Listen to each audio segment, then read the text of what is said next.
Hi, welcome to the Jeff and Jerry Show. My name is Jeff. I am the Borough Manager of Mount Pleasant, and my co-host, Jerry Lucia, again is looking down at us today, hoping we have a good show. Today it's a unique show, something that we've never did before. And I know everybody likes to know the past and their future. Well, today I have somebody who is going to help us learn a little bit more about that and can help you know a lot about that. Today my guest is... My name is Chris Marie, and I'm a psychic medium. And Chris, a psychic medium. There's a lot of connotations to that. Yes. Can you tell me exactly what a psychic medium does?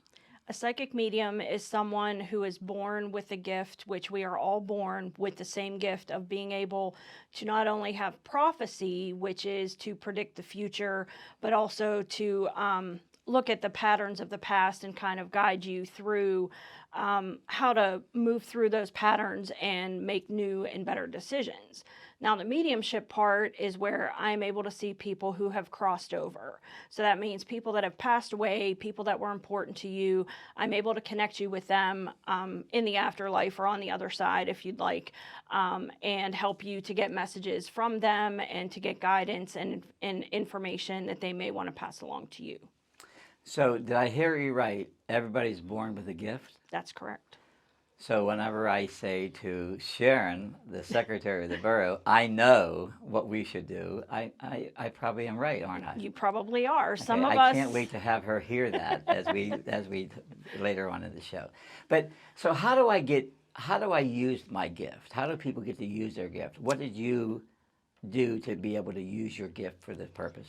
Well, a lot of times, being born with the gift, a lot of times we have other figures in our lives, parents or religious leaders or things like that, that look badly upon someone with disability. With your parents, it may be something along the lines of, it's just an imaginary friend. It's not something that we should continue to talk about. For religious reasons, they may think that it's evil because there are a lot of beliefs out there that being a psychic medium or being able to speak to people who've crossed over is an evil thing and something that is not natural and not of God. But being that my personal belief is that God makes everybody in his own image, I didn't ask for this gift. I didn't do any kind of a ritual or any kind of a spell in order to be able to do this. I was born this way. I've been able to see people who've crossed over all of my life. When did that start? When you say all of your life, what age did you realize you had that ability? My earliest recollection is around the age of 5 of being able to see people who weren't really there. Is that right? Yeah. Do you know who the first person you saw? My first recollection was speaking to a soldier who had passed away. I don't recall at this point which war it was in, but he appeared to me at the age in which he passed, which appeared in my, childhood eyes to be around his mid-20s.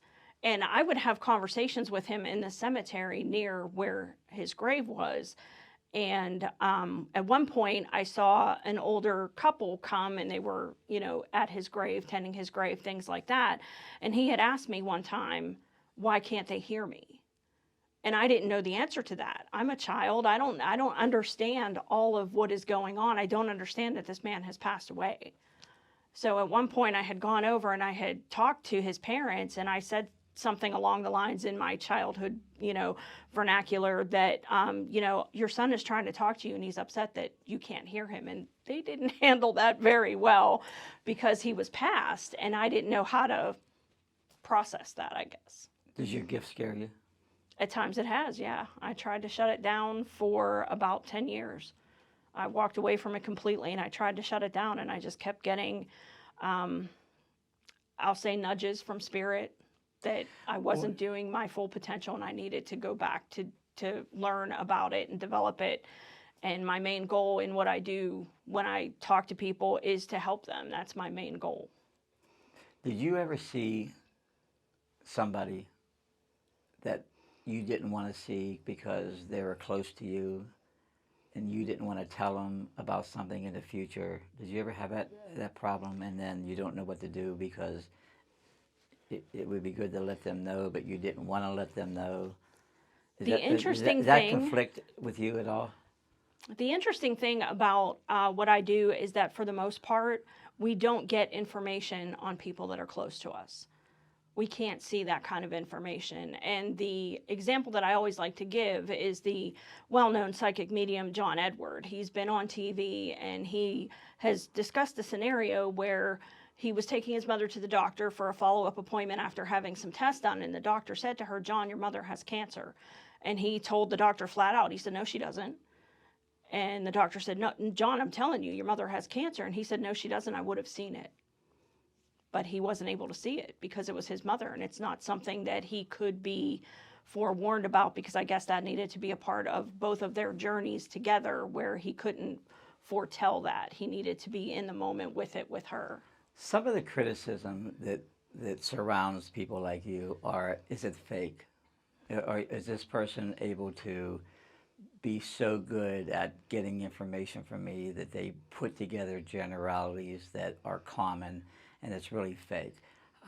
What's your response to those criticisms?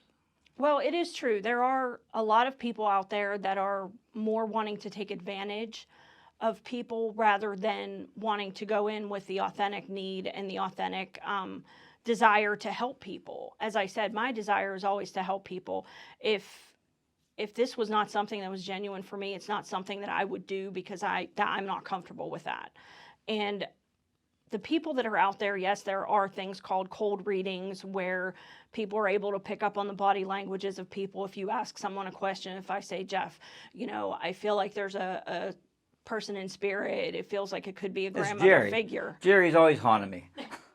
He's always looking over my shoulder. Well, he's always tapping you on the shoulder. He is tapping me on the shoulder. I can feel it all the time. I feel it right now a little bit. Because he's standing there. I know. But anyway. Is he really standing there? Are you kidding me right now? No, I'm serious. Hey, Jerry. I know he's with interestingly, I still call it the Jeff and Jerry show because I always felt like Jerry was still with me. That's interesting. And I feel like for you it's out of respect as well. Thank you. Because it was the Jeff and Jerry show. But yeah, I mean, there are generalities that you can come into as far as, I'm sure all of us in this room have someone in spirit. So all of us probably have a grandmother who's passed away, or an older female.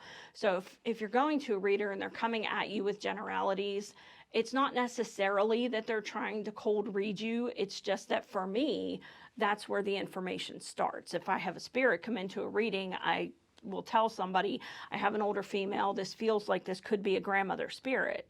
But with me, I give you added information that's going to allow you to confirm to me that this actually is your grandmother. Are you able to predict? I don't like the word predict, and I say that because things change. So if I read somebody today and they walk out of this room and they make different decisions than what they would have made prior to speaking to me, that's going to change the trajectory of things. So I can tell you what I'm seeing as what may be coming up for you, but if you leave my room and you make different decisions, that's going to change. So it may change what I've told you. So it's an interesting question that I get asked, are psychics ever wrong? So you could look at it that I'm wrong because I told you one thing, but then you went out of my room and you made a different decision. So that changed what I told you because you changed what you were thinking or what you were going to do when you were talking to me at the time of the reading. So, just a funny question. So if I took you to a casino. Money doesn't work that way.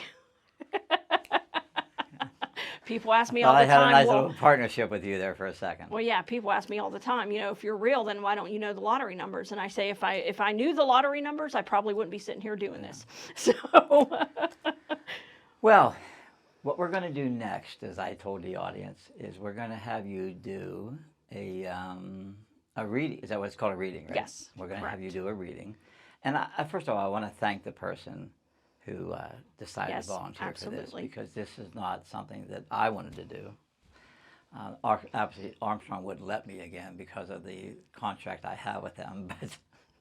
But let's get her set up. Okay. And we're going to actually see a reading being done today, and I hope you enjoy.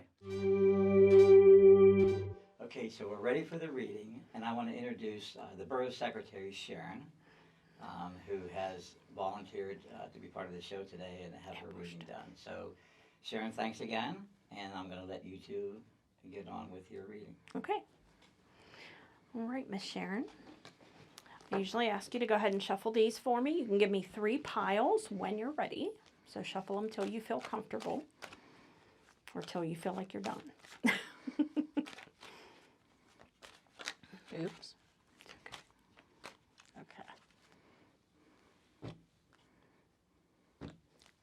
Okay, which pile would you like on top? That. Okay. I also use psychometry when I read, so that means that I like to hold on to something personal of yours that you have with you a lot. A watch, ring, keys, or cell phone. I just need to hold on to something that's yours. Okay. Oops. Grab that. Thank you kindly. So these are oracle cards that I use when I read. They're different from tarot just because tarot cards are more structured. They have major arcana, minor arcana, and things like that. So these are just oracle cards. So starting the reading, is your mom here or is she crossed over? She's here.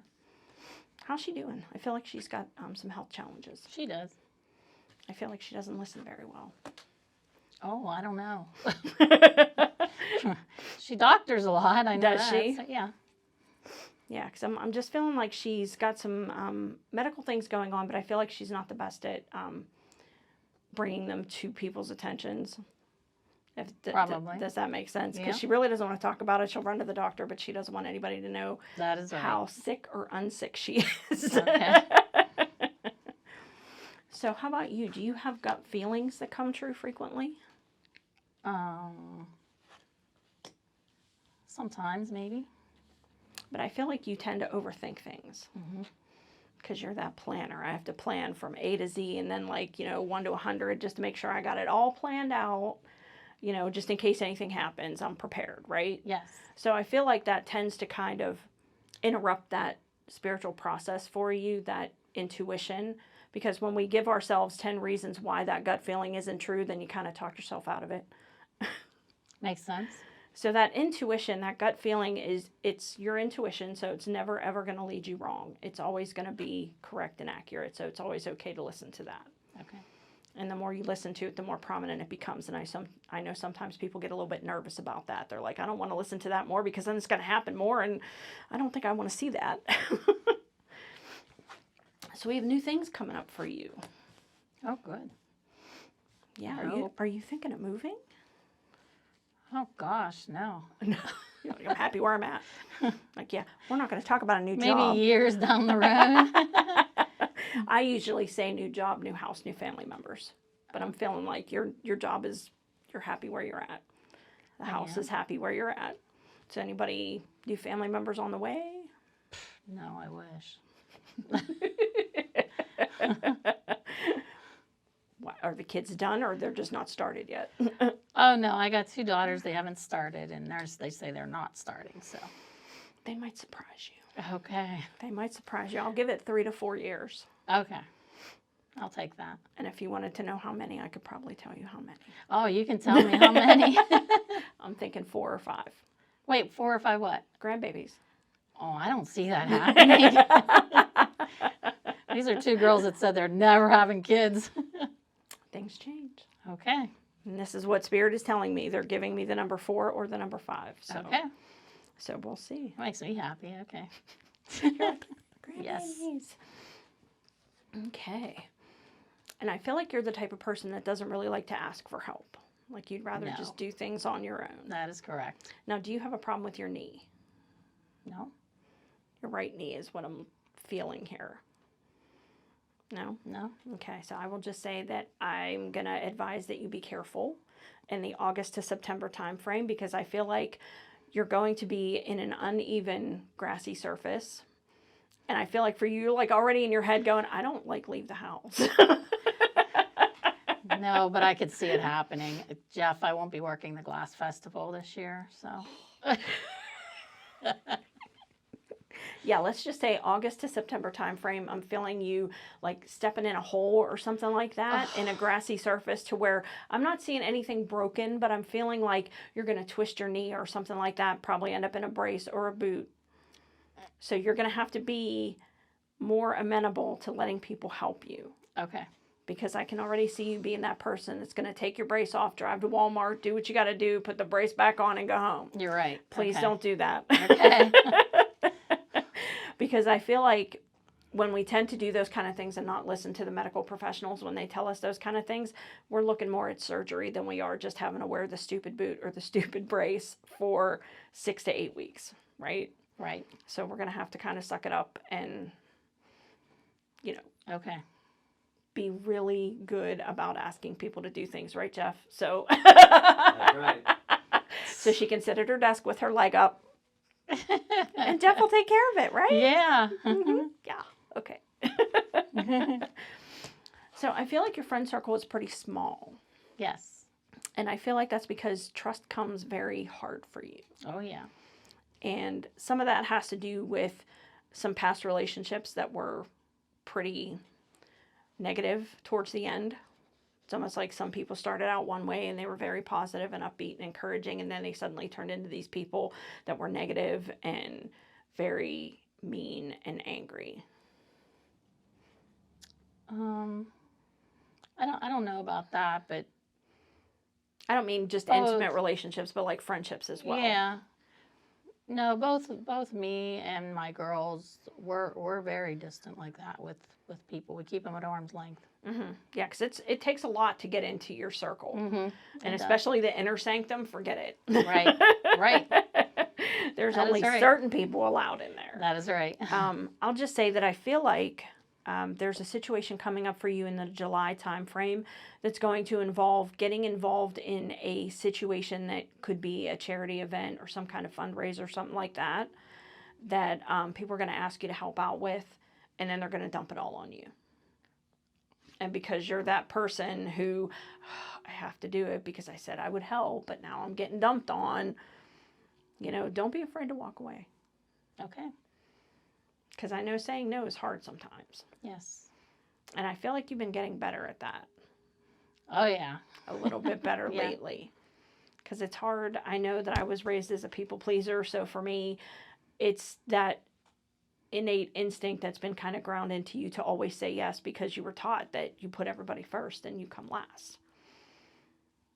Makes sense. Eventually for me, I had to learn that I can't run around exhausted all day because I'm doing everything for everybody else, but they're not.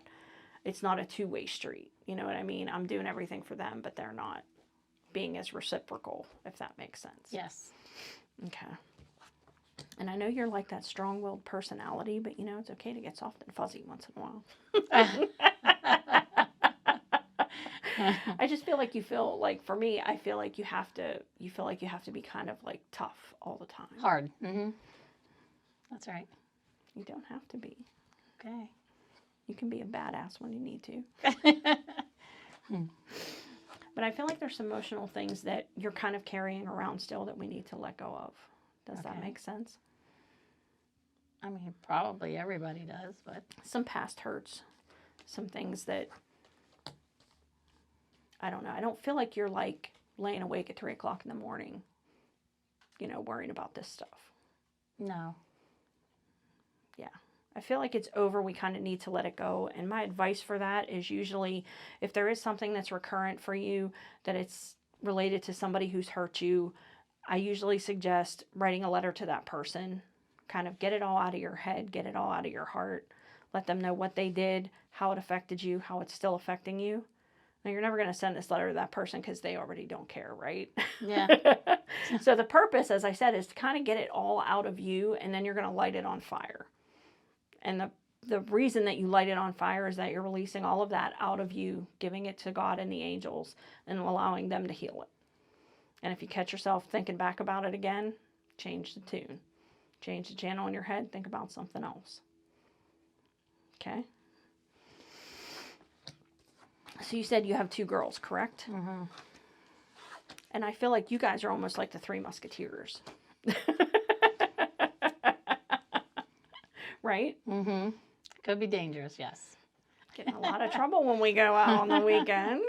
But I definitely feel like they have your back. You have theirs. You know, there's no doubt there. There's no animosity. There's no anger. There's no, you know, you guys are just solid. I would agree with that, yes. Which is really, really awesome.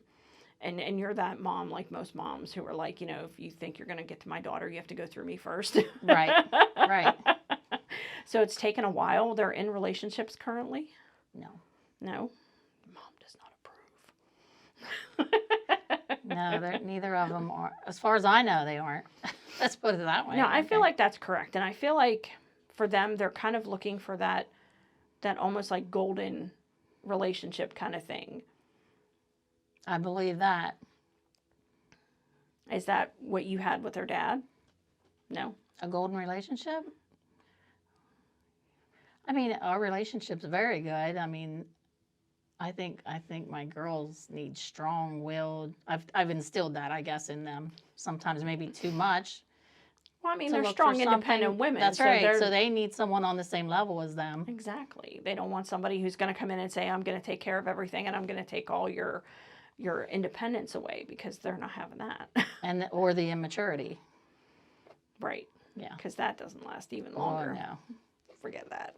Yeah, they have to be an even match, you know, intellectually driven. They need to be driven as well as your daughters are driven. You know, you can't just sit there on the couch and not do anything, because that's not going to work. Right.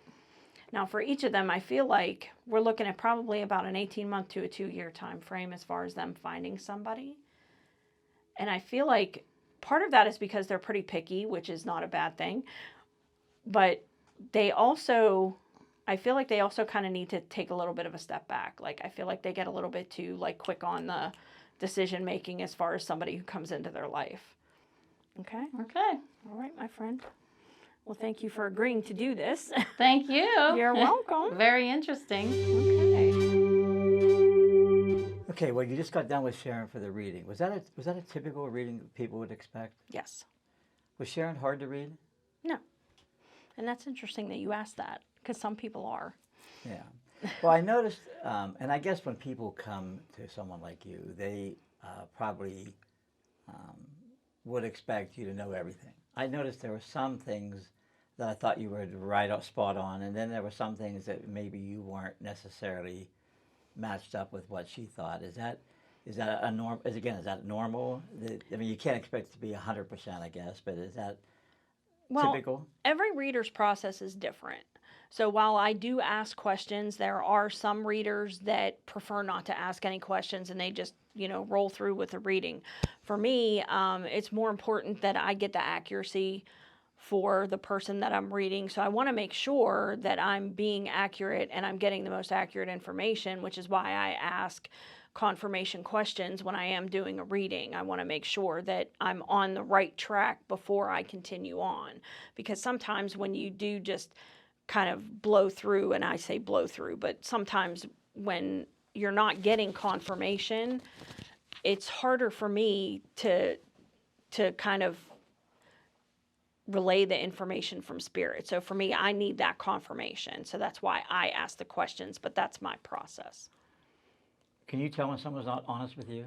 That they're afraid to tell you exactly 100% of the truth, and you want to maybe not express it to you? That I can tell when people are trying to hold things back. Yeah.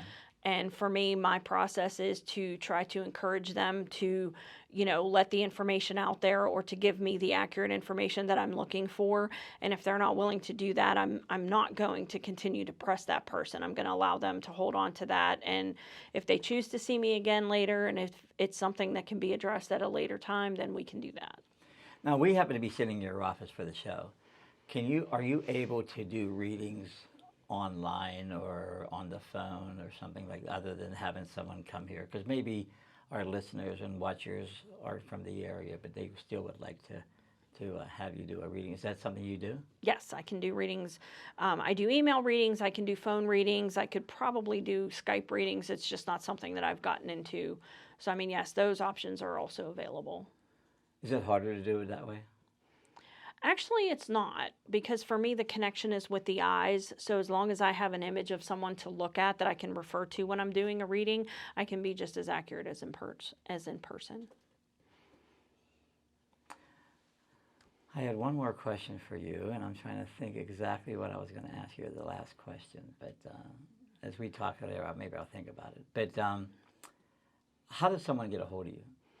My telephone number is 412-620-3945. My email address is spiritwalker1864@gmail.com. I also have a website, which is www.chrismariepsychicmedium.com. All of my contact information and pricing is also on my website. It's on my Facebook page. So if you search me on Facebook, you can type in the search bar at Psychic Chris Marie. This is a little different of a question.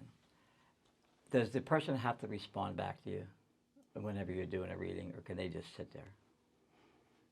That's an interesting question. I don't generally have people not respond. Most of the time, if I do ask a question, I do get people responding. I will say that when I was doing the Greensburg Psychic Fair, which I organized for about 12 years, I did have skeptics come in, and they attempted to prove me wrong or attempted to prove that I was a fraud, and they were unable to do that. Can you read animals? I have picked up on animals at times, but it's not something that I generally do. So, here's the question. I just remembered. when we talk, or when you're talking to somebody, whether it's a friend or whether it's someone you just meet, and you're not actually doing an official reading, can you read them anyhow? I can.